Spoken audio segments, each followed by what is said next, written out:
Morning guys, welcome back to another thrilling and exciting episode of me being ill, it being foggy and 1 degree outside. Anyway, that's that over and done with. I've been on about it for quite a while about doing a video pricing up jobs. I know a few of the other guys have done some walkthroughs. So it just fell into place really. I had a phone call over the weekend, a guy wants a quote on a rewire.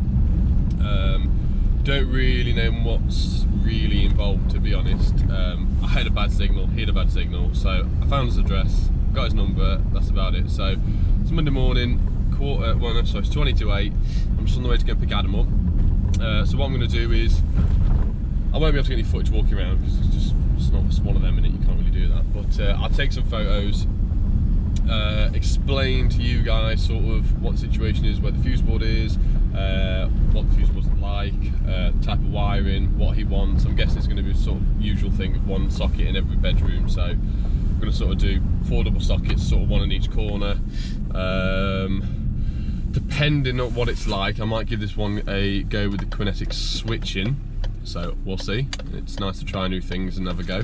And then on top of that, I did a bit of an Amazon order over the weekend, and got a few little goodies for Adam's turned up. So he's been a superstar recently. It's half term, and instead of going on holiday with his family, I think because he doesn't really want to, he's working with me all week, which is really good of him, bless him. So one on Amazon over the weekend. I got him a tool bag, same as mine. He's got him one of them now, CK cable strippers. I got him, what else did I get him? Stanley Fatmax hammer and the anti-vibe one, the same as me. And I bought myself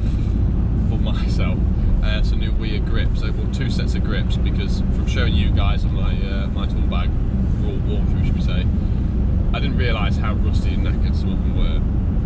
And so I bought myself 2 new ones of them. So I think I've got 3 old pairs of grips which I'm just going to give to Adam. He might as well have them, make use of it. And they're still good, it's just they'll just look a bit tatty, should we say. Got him his own tape measure and a few pencils, a few Sharpies, bits and bobs. So I'll give that to him as well. So I'm going to go pick him up now, I'm on the way to him now. And then, fingers crossed, I will try and get a little bit of footage. Right, so we've got Adam now. We're at the customer's house, nice and early, and he's not here. So we just rang him, he says he's on his way. It's an old cottage type. There's so much you can see. It's first thing we saw outside, gas meter with no box, but it's got some 10mm bond into it. Cables drooping everywhere from what we see in the kitchen. So anyway, when we wait for him, Adam's new stuff. So you got the same tool bag as me, same hammer, got a fancy hammer. Took me many years to buy a nice hammer, and you've got one instantly. Yeah, sweet. What else you got? Another Tradeify t-shirt. They sent me one for you. Another one. There, actually. What about grips? Yeah, 2 of my old set of grips. And then strippers. And some CK strippers. Seems like you like to pinch mine constantly. So, got his own tape measure. Oh, bless him. After we keep losing other ones. So, I think in there's the shoulder strap. I'll get you some tape and whatnot for the side, but you either leave it in the van or take it out every night, it's up to you. But yeah, saves you carting it around on the bus into college. But yeah, so when this guy gets here, do a bit of a few pictures. Oh, is that a treat? Is that for me? Yeah. Oh, thanks, mate. Oh, it says don't eat on it. Oh, he's here now. Right, I'll get some pictures and I'll catch you back in a minute. Right, back at home now. Long day, ill with Adam. So I've gone through the quote on my iPad roughly. So I'll just sort of run you through the process of what I sort of do. I was going to do the mirror screening on my iPad, but I just can't be bothered, so this is what we're stuck with. Oh, before anyone notices, yes, there's a tiny toilet in the corner of the lounge, and yes, there's an absolute massive unicorn as well. Right, we've got that out of the way with. So as I did this morning with the customer walk around, I took a few pictures, so I will overlay that either at the beginning or at the end of the video. So lounge, 3 double sockets, 2 bar spotlights. I put rocker switches down because he likes the traditional rocker switch that's there. And he said, can we reuse the existing ones? And I pretty much said no. So, but I'm going to see if we can find and source something for him. There's light in the cupboard. It's just a very brief thing as we were running through. Kitchen, 5 double sockets, induction hob, running metal con.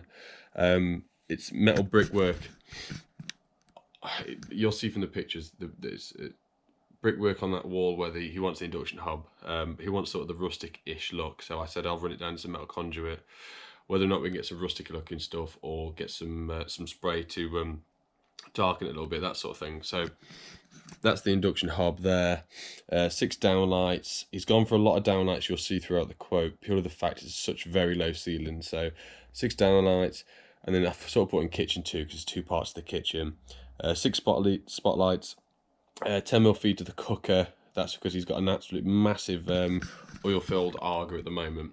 He's not sure if he's keeping that or he's going to change it. So I said we'll just chuck a 10mm in, cover all bits for that, just in case, you know, whatever he puts in. 4 double sockets in there, in the pantry, 1 double socket, light switch. Lounge, 3 double sockets, 2 track lights. And what he says, I wrote down track lights, but what he meant was because of the oak beams that run through, and you'll see from the pictures, because the joist, the olden days, the joists that hang through the ceiling a little bit, you got massive oak beam. I'm going to run a cable to that, and then either side of the beam he's going to have what we see as the classic normal pendant with a bar that with the spotlights that come out, so either side. So he calls it track lights, but call it different things. Bedroom 1, 2 double sockets, a spur for a heater because there's no central heating in that room, I think, and that's meant to say a light. Well, just say light plus switch. Landing 2-way switching, 4 spots and a socket. Bathroom, spur for the heater, 4 spots, mirror feed. Just literally brushing through what's where, you know, very simple stuff. If there's anything that I need to know, I'll write it down at the very end, and then at the end he just wants one aerial point put in the whole house in the lounge. Great. I just said to him there's no point putting aerials anymore, everything's done off the Wi-Fi. So pricing wise, so what I normally do, I mean, this is not a high-tech way of doing it whatsoever, I know that. This is the way I've always sort of done it. It sort of gives me quite an accurate price. Some people have set things, so I've always sort of worked off the fact that a double socket's £50. That's the way I was sort of taught back in the day. Double socket £50, and it's one of them with a rewire, even if there's a double socket next to it, which is very simple to run to, it's £50. And that's just the way it's sort of always been. And it was quite interesting for me when I did my 18th edition course and spoke to 18 other Sparks quite locally to me. We were all quite similar in prices, except for fuse boards, where I was in the middle. Some people would go 300 and some guy was up to 1200, and he'd spend 2 days doing it and just made a day of it, well, 2 days of it really. So for me, I sort of stick at £50 a double socket. A lighting point, so if there's going to be a new light point put in and a switch, I used to charge 40, but I've gone up to 50 now, just because of the effort. And I think from now on I will be doing 3-core and earth to the switches to run a neutral, obviously, and a live to each switch. I know I mentioned at the beginning of the video doing kinetic switching on this one, but I don't think it's worth it because the distance, because the ceiling's not high whatsoever, by the time you got your light switch put in the wall, you're only chasing 3 foot, 3.5 foot. So I can't see the cost that you would save from not doing that. It just wouldn't be viable. Anyway, so what I've got here for pricing wise is this is on the iPad. I just sort of do it on notes. There's loads. I need to find a better way, more professional way, should we say. So I just sort of split it across. So I've got my quote this side, and then just open notes again this side. Top up, so how many double sockets I've got, lights and switches, how many spotlights, and just sort of go through it all. Double sockets, we've got 35, so 35 times 50 is 1750. Light switches, 15 of them times 50, 750. Spotlights, this is always a bit of a funny one. Some people charge £30 to spotlight. I charge putting a light feed in and a switch as 50, and then on top of that I'll then add my spotlights on, which I charge £50 per spotlight. Depending on which spotlights you put in, I just normally fit the same ones everywhere now. Obviously, most of them are IP rated, they're fire rated, all built in LEDs, that sort of, all signal dancing, ones that I fit quite often. Charge £50 a spotlight. So you can see on here there's 31 spotlights, which is quite a lot, purely the fact he's got such low ceilings. His request, I didn't even mention it to start with. I mentioned him putting wall lights in. And he was like, no, I'm not a fan. I was like, thank God for that. So then we've got cooker feed, which I've got 200 down because it's not that far away from the board, but because I'm doing metal conduit, which I haven't done for 7 years, I think, and I don't have any of the stock and die set or anything like that. So I'll have to, if he wants it in that, I'll have to invest, make a loss probably on that bit, but it's always there for next time. So I put down 200. That covers me for the 10mm feed from the board across, the conduit itself, and a few bends. Hob feed 140, running 10mm again. It's running from the boards in the corner of the kitchen, but I always cover myself with, it's just a cost. I mean, I don't do it on meterage as such because it would have been £140 if it had been from one side of the house to the other, or sort of been in the same room.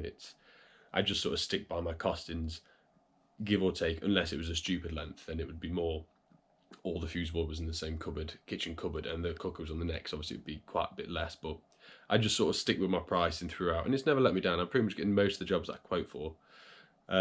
Outside lights, it's 3 outside lights, so I put that down for 240. So normally just a rough cost of a normal 10-watt floodlight with a PIR on it, putting the light in the, obviously just putting the feed there and then putting the switch in plus the light on top. I find outside lights easier to fit than having to do normal interior lights, because obviously I can just run it externally if I have to. I've just put down the 4-bar spotlights at 120, so 4 of them, whether I get it from a wholesaler or a B&Q job or a screw fix. Heater spurs, there's 2 of them. I put down that as 100, so it's just £50, so it's just be the same as a double socket really. Mirror feed, £45, so that's just a permanent feed from the light fitting in the bathroom down to the wall. Area point 45, and then the 14-way, that's going to be a 14-way RCBO board at 650. So the total price has come down to 4840, which, if you'd have asked me this last year before I started doing YouTube, I would have thought that's a ridiculous price, really. But after going through it and sorting and talking to other guys and bits and bobs, that's sort of the rough cost now that's going on in my area. Before, I probably would have been at least 1,200 quid cheaper than that. But from talking to different people and seeing the different prices on, what you see on Facebook, on the different forums and whatnot, and then speaking to a few other sparks around my area and seeing their quotes, I was selling myself quite short, to be honest. I mean, it'd be interesting to see what you lot will come out with for what this is. 35 double sockets is quite a lot. 31 spotlights, that's quite a lot. Obviously 14-way board. I'm only fitting a 14-way because there's allowance to do 3 or 4 outside armoured, 1 to a garage, 1 to a shed, 1 to outside pillar lights, and 1 was to a water fountain, I think. If there's any other apps out there or anything that you can find, I mean, I don't want to pay for anything because the way I do it, it works. Is it labour intensive? Not so much really. Like, I just know the prices in my head, and I've been doing it long enough, domestic wise. If you'd have given me, like I said the other week in the other video, the 18 flats that the guy wants me to price, no idea, absolutely not a clue. You know, and someone put in the comment section about how would you go get payments for it. Just obviously doing stage payments. Do you do it on after the first flat, or just you just get £5 every 10 days after doing 5 days a week? I don't know. So that'd be quite interesting. I did speak to him the other day, and he says another couple of weeks he wants me to go over and quote properly. So, but I presume being a HMO, that's going to have a proper fire alarm system, not just like an interlinked domestic one. It's going to have like a proper board and everything, which I don't do. So if anyone on here does it around, where is it? Tamworth, let me know. Message me on Instagram. And I can see if I can get you some work, because I don't want to do it.